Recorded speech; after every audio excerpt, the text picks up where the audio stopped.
Welcome back into the Capital Hoop Caucus on ESPN 630. That is Troy Halliburton, and that is Isaac Harris. I'm Wardell McCabe, and we're now joined by an incredibly special guest, someone that anyone from around the district should be incredibly familiar with, former DC Gatorade Player of the Year and the newest Boston Celtic, and also someone who shared the court with our very own Isaac Harris.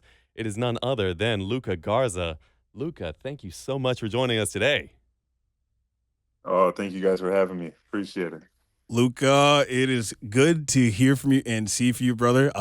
It's nice to talk to you now after 15 years ago. I lost a CYA Turnpike Championship to you. Little did I know, against good friends Marvin Grunchy and the late, great Sean Hill at Holmes Middle School. Still have my second place trophy, but I know your first place trophy is probably in the trophy case with Yeah, all the other those are some accolades. names right there. For real. Yeah, I mean, shout out to those guys. So it's nice to see all the awards and how the growth you came back, but it's nice to have you on the caucus. Yeah, welcome, Luca. And Absolutely. hey, I'm so glad to have a DC basketball legend on this podcast. I feel like the DMV produces so many great basketball players, and one of the things I wanted to ask you was, when you were coming up as a youth playing basketball in the area, who was one of the first matchups that you can remember where you were like, damn, like I need to go back and start working on my game a little bit, or this is like really on a level that you were like, man, DC produces some of the best hoopers. Yeah, I mean, there's a lot of names. Like as you mentioned, there's so many guys that come from this area, and I think just growing up in that environment is what allowed me to just improve my game. Every single summer when I was going into AAU, my dad was driving me up to running shoe. You know, when I was like the eighth man on a team where I was just getting out there and I was getting the ball stolen from me every time, like getting my shot blocked, all this kind of stuff. So there was a lot of times I had to adjust when I was younger.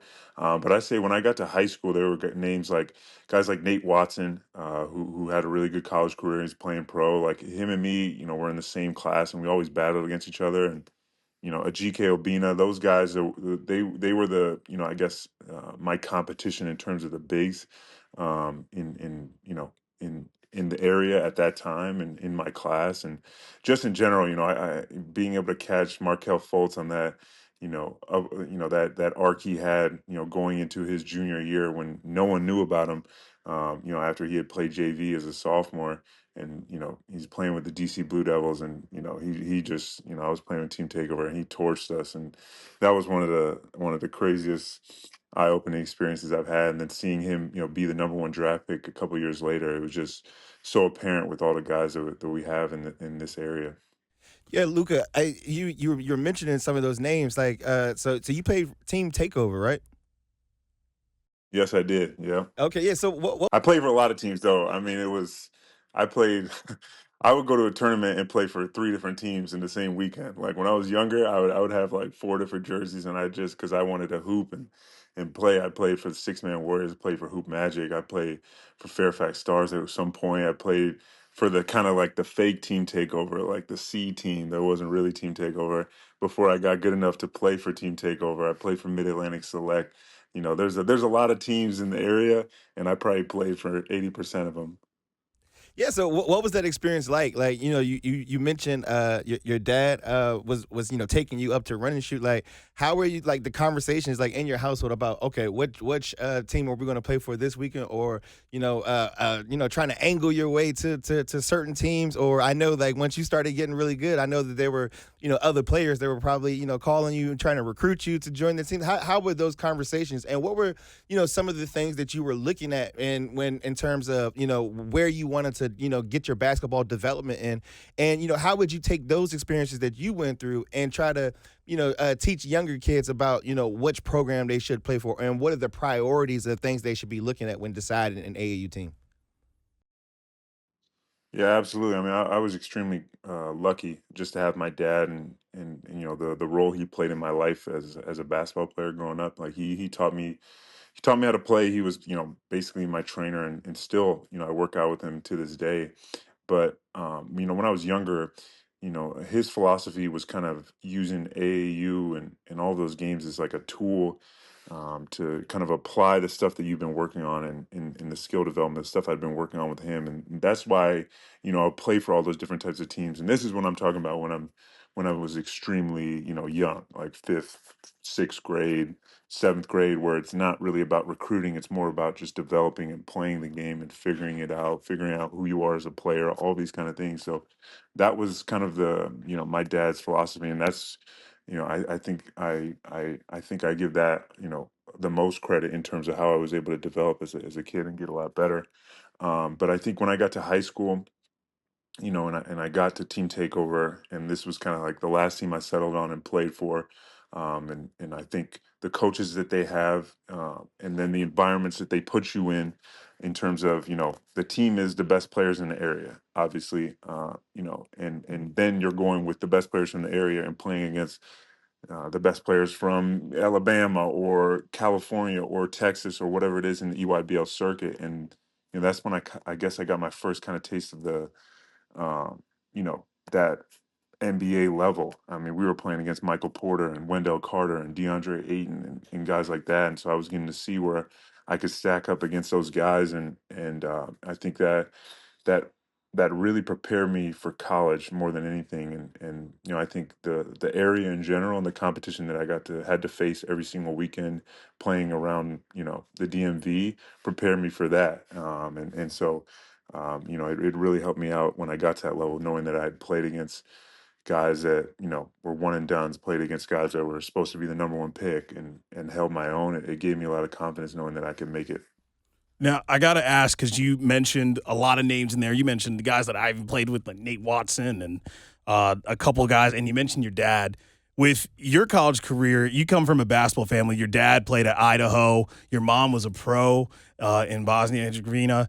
Like, and so was your grandfather. He was a great basketball player as well. With that pedigree coming in, I know that set a lot of confidence going into college. How much of an influence was your dad's game and your mom's game to you, especially even up to this point, playing pro?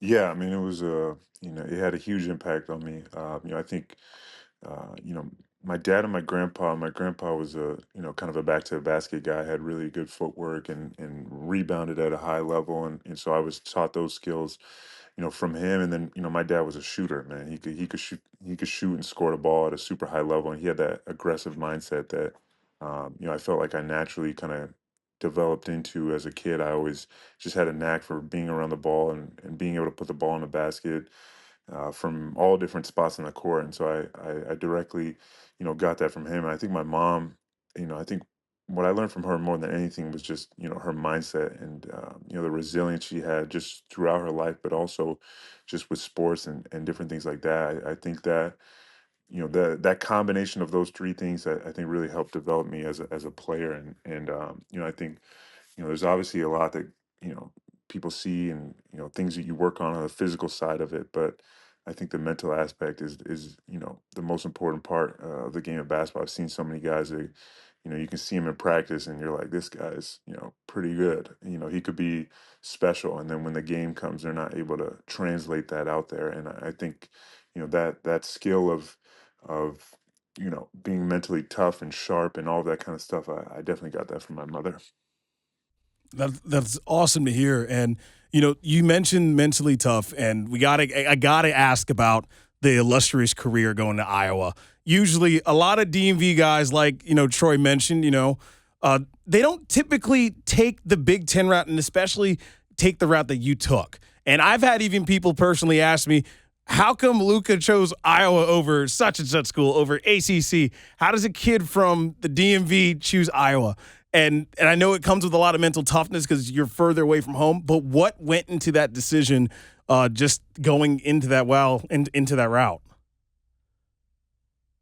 Yeah, I think Iowa kind of came out of nowhere. I was playing with Team Takeover in I think it was 16U at this time. I just finished my sophomore year in high school, and we were playing in a tournament in Atlanta, and it was a dead period, so no coaches were supposed to be there, but we were playing against all Iowa attack, and one of my best friends to this day, Connor McCaffrey, was the point guard on the other team. So Fran was able to come to the game, kind of through a loophole because he could come watch his son play, even though no other coaches could be there. And I vividly remember.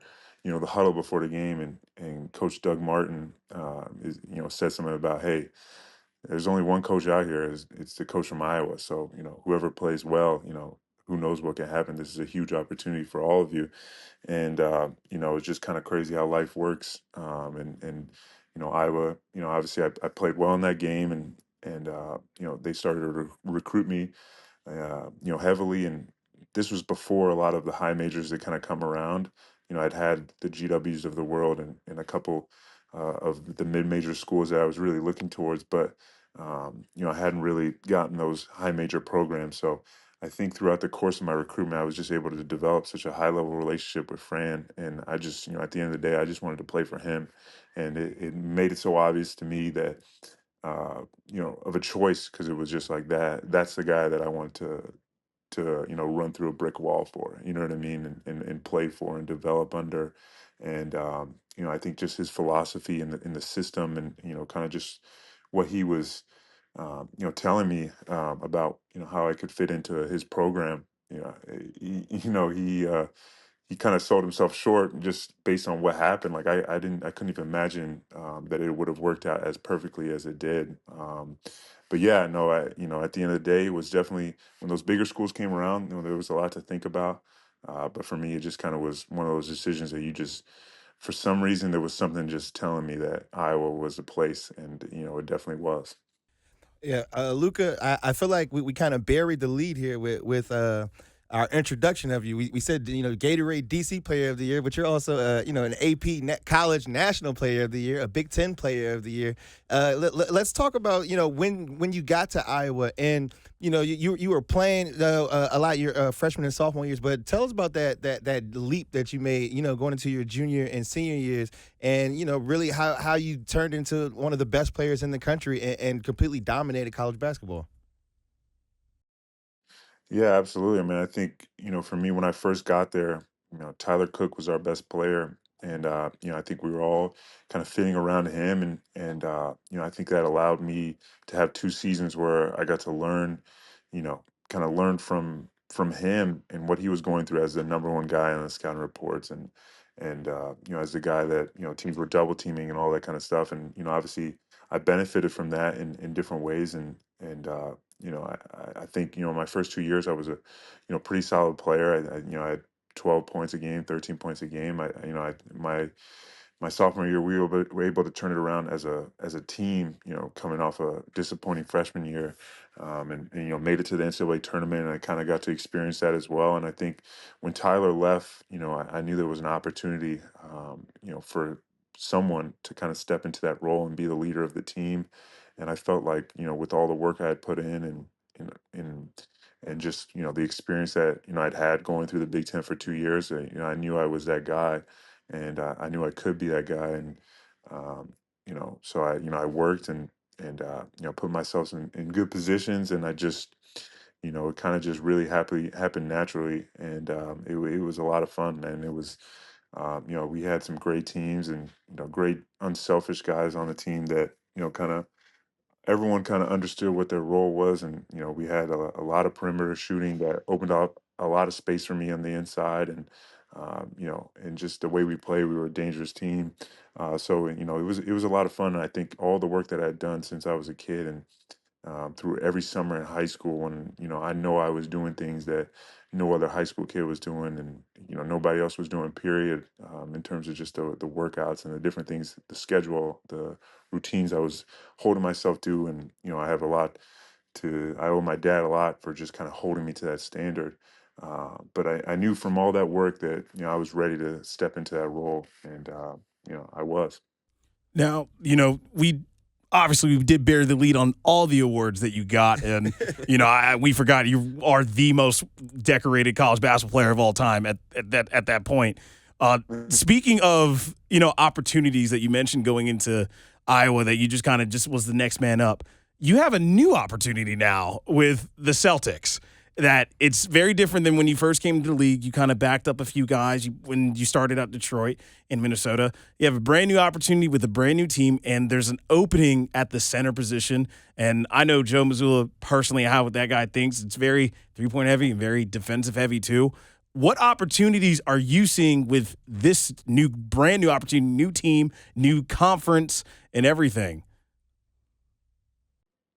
Yeah, I think it's similar. I think it's, obviously I've had a couple years under my belt in the league to kind of, learn the ropes and, watch other guys and learn from other guys and take advantage of opportunities when they came and different things like that. But, I'm looking at, a massive opportunity in front of me and, whatever it looks like, I know I'm ready to take advantage of it as much as I can. And it's just, it's extremely exciting. But at the end of the day, it's the same. I know all the work that I put in, my whole life, and especially these last 4 years, and kind of waiting my turn and being patient and kind of just trusting the process. That earned me this opportunity. Now, I got to take advantage of it and see what I can do with it. And I can't be, I can't be more excited than I am. It's awesome, especially it's the Boston Celtics, man. It's a different vibe. It's a different feel than any other team I've played for. Just walking into the facility and seeing all the banners and just walking around the city. It's a city of championships, man. It's the most successful franchise in sports. So, I'm extremely grateful and I'm just, yeah, and thankful for the opportunity I'm in. And I know what I have to do to take advantage of it. And, I'm going to. Now, I know a lot of people talk about all the hard work that you do and to get to that point. And I know I've read even criticism that even annoyed me personally as someone who's seen your defensive prowess as a fifth grader getting blocked, getting their shot blocked, and throughout high school and the AAU days. I know with the Celtics, they have a specific scheme that they want to do. And we know how Joe, and we've seen how Joe thinks and what led them to there. It's a lot of high point threes and a lot of defensive schemes. And I know a lot of people made a lot of criticism with you defensively, which I don't think is warranted. I really believe, do you believe that right now this is like also the perfect opportunity to show that defensive prowess that we haven't got to see as fans or even as media in the league yet? I know we've seen flashes when you kind of sub in a little bit with Rudy, but I know this is a perfect opportunity to really show that old defensive side of you from when you were at Iowa. 100%. I think I think I've developed a lot on that end, and I put a lot of time in to that. Just I've spent a lot of time in the film room watching things and understanding angles a little bit better. I mean, I think each level you jump to, there's a different, there's a next tier in terms of the athletes you're going against in terms of skill level, and obviously the NBA is the pinnacle. And when you're talking about the guys that are out there, you could watch a game and you can see guys that are you know, scoring and doing all these things. But what you don't realize is how, sometimes how good the defense guys are playing that, there's sometimes just things that, there's nothing you can do. But I think for me as a player, I think I learned that there's some certain things that are controllables on the defensive end that, I have to do no matter what. And that can make me, a great defender. It can make me, an extremely solid defender on that end. And, so those are the things that I've been emphasizing, you look at some of the guys in the league and, Nikola Jokic and how he was able to, kind of develop himself into, one of the best drop bigs in the league, in which, 6 years ago when they were in the bubble, everyone was just complaining that he couldn't guard anybody. And, he was able to, with using, active hands, disrupting point guards and pick and roll and certain things like that. I think I took a lot from him and watching his film just as a bar to kind of reach up to. And obviously communication and at the end of the day, like I said, angles are so important on that end. And obviously with the Celtics, there's so many great defenders around me as well. When you talk about Derek White and now Chris Boucher, and there's just Jalen Brown, there's so many versatile defenders, that if I can master the angles and communicate and do all these different things, that it's going to make it hard for teams to score on us as a team defense. And that's my focus this year. And I'm excited to show up, man. It's been, people have said a lot, there's been a lot of noise, but at the end of the day, I feel like in the league I haven't really gotten that opportunity to be able to show it, at a consistent level. I haven't really played at a consistent level in these 4 years. So for me going into this season, that's definitely a high focus of mine to show, what I can do on that end. And, obviously the other end, everybody kind of knows, and, I just need to continue to work and do what I can on that end as well. Luka, yeah, I think it's really amazing that you've put yourself in this position to, even be able to compete for, playing time at the highest level. But I want to talk to you about like the transition that you made from college to the NBA, and try to give our listeners a little bit of, behind the scenes about your journey to get to this point. I think people don't really understand the fact that there's only, 500 jobs for NBA basketball players, and the fact that you put yourself in a position where you've been one of those players for the last few years, and that you're putting yourself in a position to play. Just tell us about the journey. About being in the G League, and getting call ups, and signing two-way contracts, and just give us a behind the scenes, from your perspective as to what that journey has been like. Yeah, I mean, it's been a grind, since the very moment I stepped into the league. The phone call I got when I got drafted, Troy Weaver, another DMV guy, another DMV legend as a coach, and all of that. But he called me and he said, right now I don't have a spot for you, but if you play well in summer league, I'll make room. And so, there was no, there was a little bit of a celebration on draft night, but after that call, it was more of a kind of determination and understanding that, hey, I have not made it yet. And so I went right into summer league with a mindset, and I ended up having a really good summer league and getting a two-way, and then getting that two-way converted to a regular deal before the season started, and that was a big goal of mine. And and then kind of my rookie year, was obviously up and down between the G League and the NBA team, and there was short spurts of opportunity with the NBA team, but I think in general, I just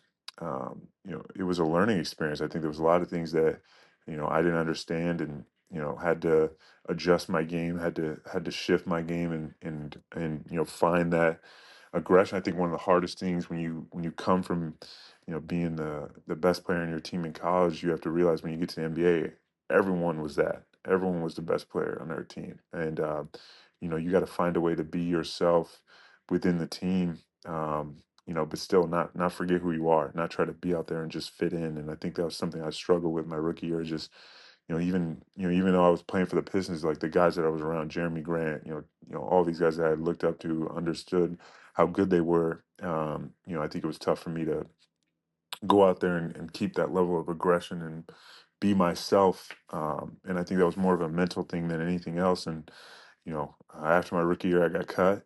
I had a team option, and so I was on the outside looking in, and I was weighing options to go overseas. I had some big contracts on the table, and I went to summer league with the Trailblazers. It didn't have a great summer league, and so I was in a tough spot. I was at a low point. I was kind of shocked. I was like, 1 year and that's it. I can't push further than that. But there was no way I was going to give up on my dream, and I knew that I could play at this level and excel at this level. So I went to training camp with the Timberwolves, and they already had like four bigs, but I felt like if I could show what I could do, I could make the team, and that's exactly what happened.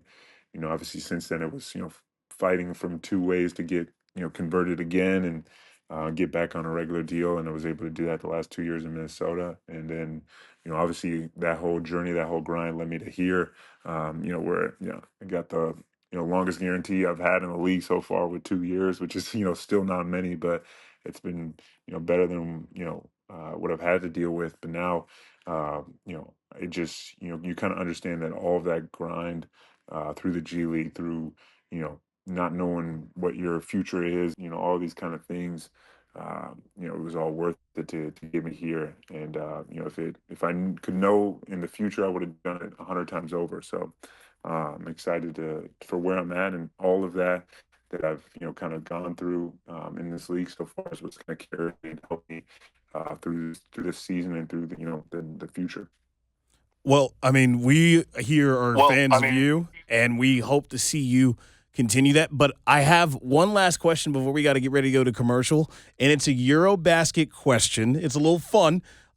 please don't let the Eastern European community hurt me here. But my thing is, if you were there at Eurobasket, we saw Bosnia and Herzegovina. They put up a good fight. If you are hopefully there, I think you can take Jokic. Do you think so? I'm with it. I'm for it. I'm for the discourse. I have to say this as a friend. Yeah.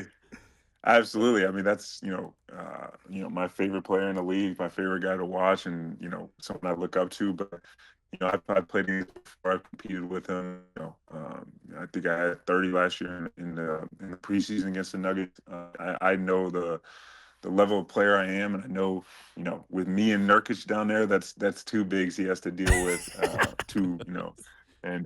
That make it tough on him. And obviously, no matter what, I'm gonna take us. I'm gonna take Bosnia.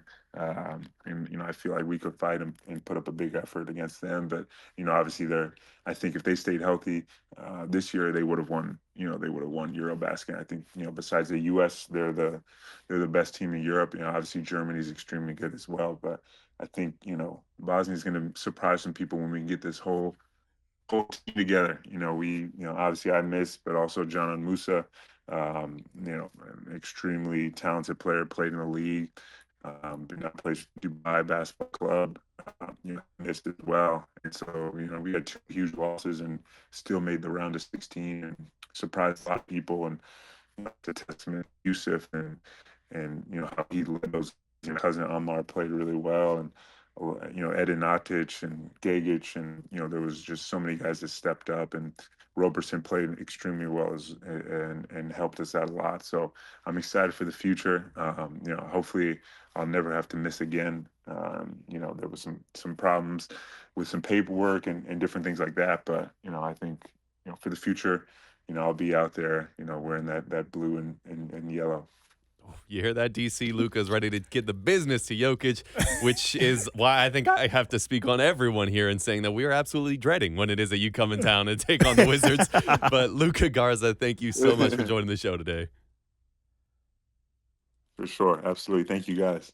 Thank you, man. I hope to see you when you get back in town, and we'll definitely link up and hope to have you back, hopefully in studio with everybody. And, it's good to see a DMV guy doing his thing.